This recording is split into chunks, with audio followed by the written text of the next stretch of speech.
So to make the calzone base, I've got 250 grams of strong plain flour in my bowl, and I've just added a single sachet of easy blend yeast and stirred that up with a knife. You don't need to use a spoon. Please use a knife when you're making your bread. It's much easier. And I have 150 mils of warm water in a jug, to which I've added a tablespoon of oil, and the oil goes in to help the bread to keep for a little bit longer. To get my warm water, I put 50 mils of cold water into my measuring jug first, and then used 100 mils of boiling water from the kettle. So I'm going to pour most, but not all, of my water into my bowl and just stir this up. With bread, it's actually better if you have a dough which is too wet than if you have one which is too dry. And I can see, I'm just going to add all the rest of that water, because I can see from looking in my bowl that there is no way that bread dough is going to go together. Now, when I look in the bowl, there's not much loose flour in there, and the majority of the bread is sticking together. So scrape your knife off, put your hands in and just squeeze and get this mixture to come together in one ball. And if you do this correctly with any luck, what you'll find is you've got one ball of dough and an empty bowl. So your bread dough has to be kneaded for 5 to 10 minutes to allow the gluten to develop. So on a worktop, and you just take the mixture from furthest away from you, push it towards the middle and turn the dough around. Now this dough is just a little bit sticky, which is absolutely fine. That's the way I like it to be.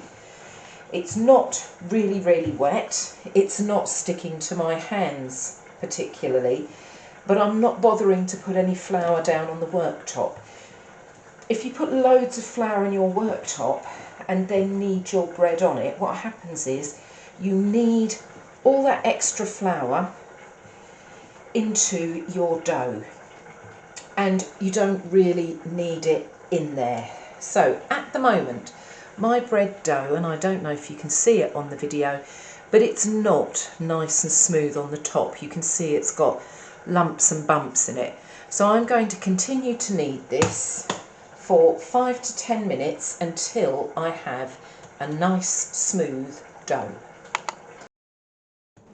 So I've been kneading this dough for about 10 minutes. It's nice and soft and pliable. It's nice and smooth on the top now. It's a lot smoother than it was. So I'm just going to pop it back in the bowl, put it somewhere warm to rise. At school I would cover my bowl with cling film, but at home I've given up using cling film. So I'm going to put a cloth over this, a damp tea towel over the top of this to just help keep it moist. And I'm going to just put it out of the way, leave it to rise until it's doubled in size while I make the filling. So the sauce for the middle of the calzone, I have a can of chopped tomatoes ready to go. I've got my onion and my garlic, and as we haven't done much savoury food yet in year 10, I just wanted to show you how to do your onions. So bridge hold, hand like that, make a little bridge hold, cut your onion in half through the way it grows. That makes it much easier to prepare. And rather than peeling it first, wait until you've cut it in half, because once you've cut it in half, it is really easy to get rid of any outside layers of skin which are dried up or don't look particularly good. So you can take off as many layers as you think is necessary, and then just take off the shoot end where the green would have been. And then to prepare your onion, bridge hold again through your fingers, and you are going to cut down, but not quite to the end of the onion. If I move my fingers out of the way, you can see I'm not cutting all the way down to the root end there. I'm going to put my fingers back to finish off. Right, and all my peelings are in a bowl out of the way. If you do this correctly, you should be able to pick your onion up and it won't fall apart. You then need to turn it round and swap to claw grip, where your fingernails are behind your knuckles so that you are not going to chop down and chop your fingers off. So claw grip, fingers back, go across the onion, moving your fingers back out of the way, and you should be able to chop your onion finely. And if it doesn't all chop, don't worry about that, put that into a bowl. So you need to do half a large or one small onion for your tomato sauce. And I'll just do it again. So bridge hold through your fingers, swap round, claw grip, fingers back, out of the way, and across the onion. Rubbish into the bin. We need a little bit of garlic in this sauce. Unfortunately, this is all the garlic I've got left, and I've just crushed it first. Blade of the knife down, press down hard with my hand, and you should then be able to peel your garlic nice and quickly. You can again chop the growing end off if you want, and I am just going to slice this really quickly and then turn it around and chop it a little bit more the other way. So I'm just going to really quickly chop the onion and the garlic. So that is the vegetables that I need to start this sauce, and I can now move over to the cooker and make the tomato sauce. To make my sauce for inside on the calzone, I'm going to use a small frying pan. I'm going to use a frying pan rather than a saucepan because I want this sauce to evaporate a little bit, and I need it to be quite a thick sauce because it's going inside the calzone. If there's too much water there, too much liquid, it's just going to come out of the side. So I put a dessert spoon of oil in my frying pan, and I've added just a couple of bits of onion. You don't need to add lots, and then I've turned the heat on. Please don't heat a dry pan and then add oil to it with nothing else, because that can lead to a fire. So a little bit of oil in the pan, and I'm just going to wait until the onion starts to sizzle, and then I'll know that the pan is hot and I can add the rest of the onion and the garlic. Right, I can see my onion is starting to sizzle now, so I'm going to add the rest of my onion into that pan and the garlic, and I can, when I put it all in, I can hear it slowly starting to sizzle. You need to fry this off to cook the onion, otherwise you are going to have raw onion inside your pizza filling. As it's a pizza, some of you might not be bothered by that because you quite like onion. You get onion on vegetable pizzas, but this is part of the sauce, so we want this onion to be cooked. So I need to cook this until the onion has changed colour and gone clear, but I don't really want to brown it for this sauce. So I'm just going to let this cook for 2 to 3 minutes, stirring occasionally on a nice gentle heat, and I should still be able to hear the onions just sizzling gently. Okay, so the onion is cooked, so it's different colour, and I'm just going to add in about half a can of chopped tomatoes and stir that up. So this is going to make the sauce, but you can see the chopped tomatoes do have a fair amount of liquid in them, which will make this too wet. So to help thicken it up and also to intensify the tomato flavour on the filling, I'm just going to put about a tablespoon, good squirt of tomato puree in there, and to give it some flavour I'm going to add a little bit of oregano as well. So this all gets stirred up together, and I'm going to leave it to cook until the sauce has become much thicker. So you do need to stir it occasionally, you don't need to stand over it, just keep an eye on it while you sort out the rest of the filling. So I'm just going to turn this down a bit, leave it to cook gently while I grate my cheese, and if you have any other toppings that you wish to put on this that you've bought from home, so any other toppings or flavourings you wish to include, pepperami, ham, mushrooms, pepper, you can chop those up now while you're waiting for that to cook. So the tomato sauce has been cooked for about 5 to 10 minutes. It's nice and thick, so I'm going to turn that off while I roll out the bread dough. Okay, to finish off the calzone, my bread has risen. It's quite a lot bigger than it was before, and if you touch it gently on the top, it should spring back. It's nice and warm feeling, and unlike the first time that I kneaded this, I am going to put a little bit of flour on the worktop this time. So just knock the bread out of the bowl. If you have a little bit of dough left inside, just use your fingers and get that out, and then put that bowl to soak.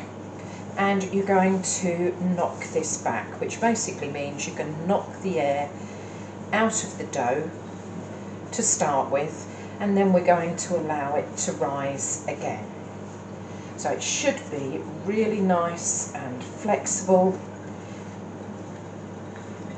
and nice and stretchy. This amount of dough will make you 2 calzones, so start by cutting the dough in half.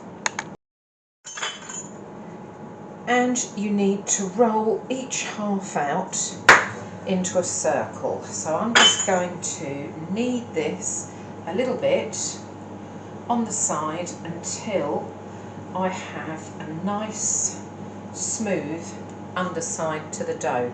If I were to roll this out that way up, these cracks and creases underneath would not disappear, and I would quite like the calzone to be in a round. So if I want a round to finish, I need to start with a round. Now your bread dough is going to be quite difficult to roll. If I roll it, you can see it's then shrinking back. That's a sign that you have made a good bread dough, but we want this to be roughly the size of a small dinner plate before we put the filling in.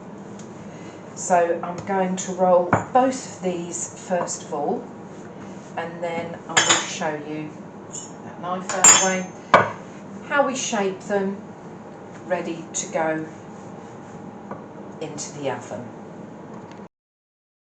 Okay, I've got 2 circles of my dough, so I'm just going to move my baking tray to the front, and I'm going to put 1 circle at one end, slightly hanging over, and the second circle at the other end of my tray. It's easier if you put your circles of dough onto your tray before you start adding the filling. And I'm just going to brush a little bit of milk around the outside to help the pastry to seal when I've put the filling in. If you prepared other fillings for your calzone, so if you did ham, mushrooms, pepper, you can stir them into the tomato sauce at this point, or you can layer them up. But you can see this is a nice thick tomato sauce, and I'm just going to put some of that on each side of my bread base. So I'm going to use all the tomato mixture that I've got and get it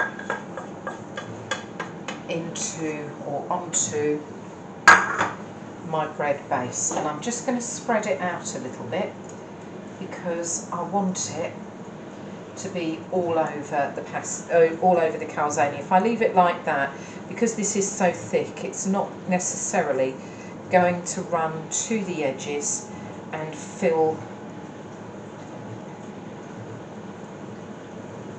the bread dough. So just a little bit of the bread dough in there. Sorry, a little bit of the tomato mixture in there. Just get that tomato off my hands, and I've got my cheese. So I'm just going to top this with my cheese before folding this up. So nice layer of cheese in there, and remember to taste your tomato sauce before you put it in. I'm pressing the cheese down on top of the tomato because I don't want, when your cheese cooks, it will flatten down, and I don't want to have a big puff of air with no filling. And then I'm just going to lift the bread dough and move it and just press the edges together, a bit like you would for a pasty. So I left a good centimetre around the filling on each side of the bread dough.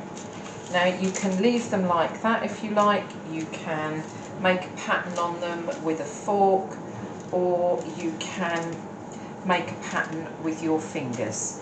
But before these go into the oven, they need brushing again with milk to help them brown. There we go.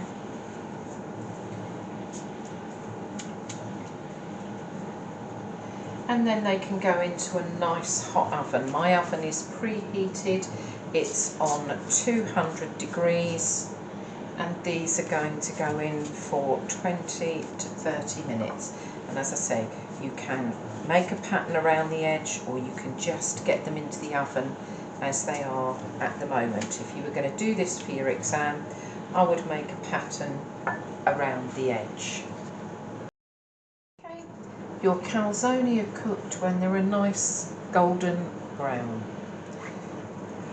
and the bread should have puffed up. You can see it's golden brown on the top and underneath.